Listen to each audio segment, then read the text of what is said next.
This is not breaking news. This is not a scandal. This is not about one country or one leader or one moment in time. This is about something quieter and much more dangerous.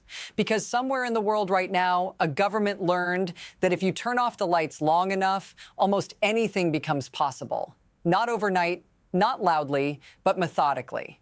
People assume violence announces itself. It doesn't. It hides inside systems, inside procedures, inside silence. What looks like chaos is actually order doing exactly what it was redesigned to do.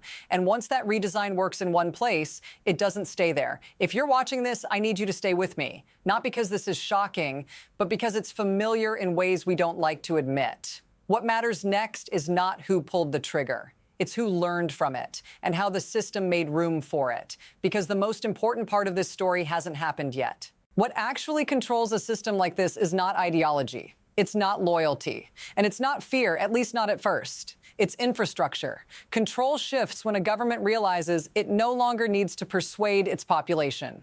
It only needs to manage visibility.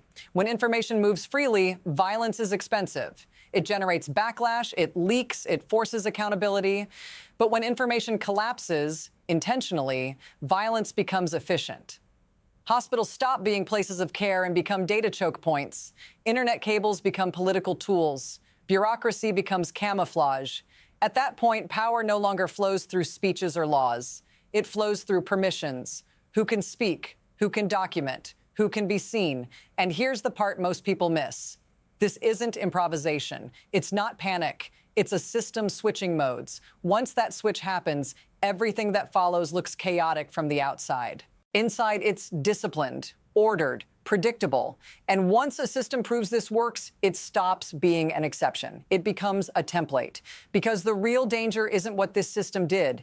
It's what it taught others was possible. There was a time when force had to justify itself, when it had to pretend, when it had to explain. Before violence arrived with excuses, emergency laws, temporary measures, promises that things would return to normal, now it doesn't bother. The shift wasn't sudden. That's what made it work. First, connectivity became optional. Then transparency became conditional. Then accountability became negotiable. And each step felt small, technical, boring. A shutdown here, a delay there. A rule change nobody read. Before, visibility was the default and secrecy was suspicious. Now secrecy is framed as stability, as security, as responsibility. The most dangerous systems don't announce that they've changed. They normalize the change until resistance feels unreasonable. People don't notice the moment the rules flip. They notice later when the consequences arrive all at once. By then, the system can say it followed procedure, that everything happened by the book. And that's the trap. Because when brutality is embedded into process, no single action looks like the crime. It just looks like operations continuing as planned. And that's when the damage accelerates.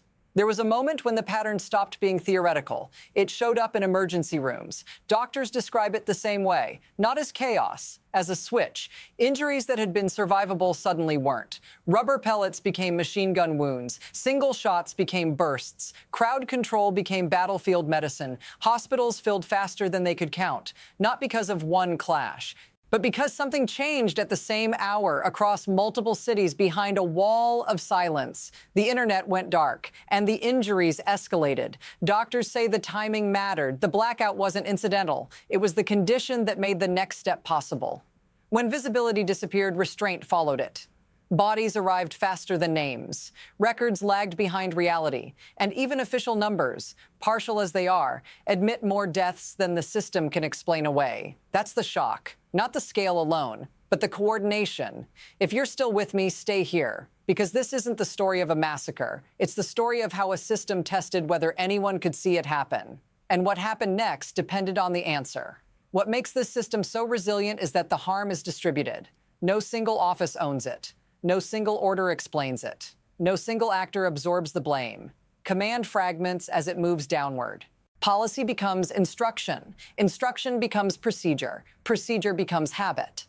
By the time force is applied, it feels administrative. Security units rotate. Responsibilities blur. Documentation thins out just enough to protect the structure, not the people inside it. Those who benefit are insulated. Distance is the shield. Political leaders maintain deniability. Enforcers follow process. Institutions cite stability. And the cost travels in the opposite direction. It lands on civilians, on doctors forced to choose who gets treated, on families who can't confirm who is alive because the system has severed the record. This is how modern repression avoids looking like repression. It doesn't need secrecy everywhere. It only needs it at the critical nodes. Once those nodes are secured, damage can scale rapidly without appearing chaotic. That's why the system doesn't fear outrage. It plans around exhaustion.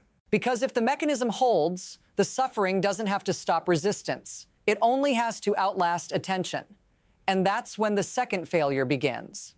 Then the pressure increases, not all at once, in pulses. Arrests accelerate, detentions expand, charges become heavier, faster, words change, protester becomes threat, dissent becomes crime, procedure shortens, courts compress time, evidence thins, outcomes harden. At the same time, signals go outward. Markets react, borders tense, allies speak carefully. Economic pressure arrives framed as restraint, tariffs, sanctions, warnings. They're meant to deter. But inside a closed system, they do something else. They validate siege logic. Every external squeeze becomes internal justification.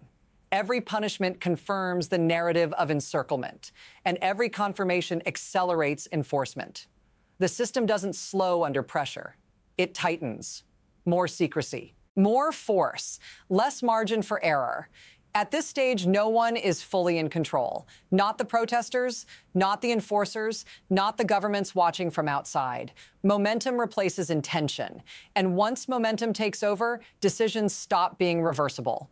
This is the moment where outcomes begin to narrow. And the next move doesn't belong to any single actor anymore. At some point, this stops being abstract. It reaches you in ordinary ways, in delays, in missing information, in the sudden sense that the rules you thought protected people are optional now. You watch families search for names that aren't published. You see funerals restricted, then erased. You notice how grief itself becomes regulated. And here's the uncomfortable part. This system doesn't rely on mass compliance. It relies on quiet adaptation. You adjust your expectations. You stop asking certain questions. You learn which topics cost too much energy to pursue.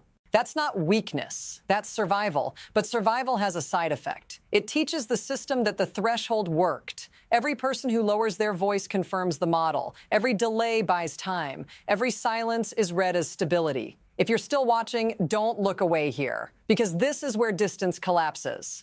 This isn't about whether you live there. It's about how quickly these mechanics feel familiar. Because once a system learns it can reshape daily life without resistance, it doesn't need to announce the next step. It just takes it. This is the point where the story leaves its borders. Not dramatically, quietly. Other governments watch the data gaps more closely than the headlines. They note how long the blackout lasts, how quickly outrage decays, how markets absorb the shock. Because what's spreading isn't ideology, it's proof of concept. If violence can be scaled without visibility, if information control can outpace reaction, if economic pressure hardens a system instead of breaking it, then the risk is no longer local. Supply chains adjust. Energy routes reroute. Diplomacy becomes conditional. Every external actor recalculates, not based on values, based on friction. And friction is lower than it used to be. What once would have triggered unified response now produces fragmented concern, statements, resolutions, careful language. The system absorbs that too, because partial condemnation is still manageable. Delayed action is still survivable. What's dangerous isn't that the world responds incorrectly.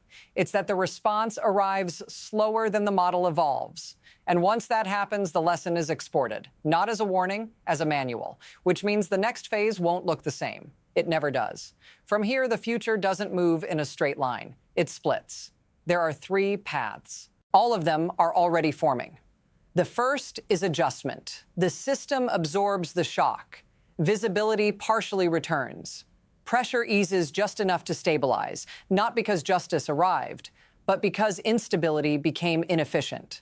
This path looks calm. And that calm is deceptive. The second path is erosion. Nothing breaks all at once. Institutions hollow out slowly. Rules remain on paper while practice drifts. Violence becomes rarer, but more targeted, quieter, more precise. This is the longest path and the hardest to detect. The third path is rupture, a miscalculation, an overreach, a trigger no one planned for. When systems optimized for control lose flexibility, they snap instead of bending. This path is fast, chaotic, and irreversible. None of these paths are chosen deliberately. They emerge from pressure, habit, and timing. And here's the unsettling part. The same actions meant to prevent the worst outcome can accelerate it. Because systems under stress don't respond to intention, they respond to incentives. And right now, those incentives are misaligned, which means the question isn't what anyone wants to happen. It will be decided by whether this model is allowed to work again, anywhere. What makes this moment dangerous isn't that it's unresolved. It's that it feels familiar enough to ignore. Systems like this don't collapse with a sound you recognize. They don't announce a turning point. They drift. They normalize. They harden. And then one day, people look back and argue about when it became irreversible. They'll debate dates, statements, decisions. They'll miss the quieter truth.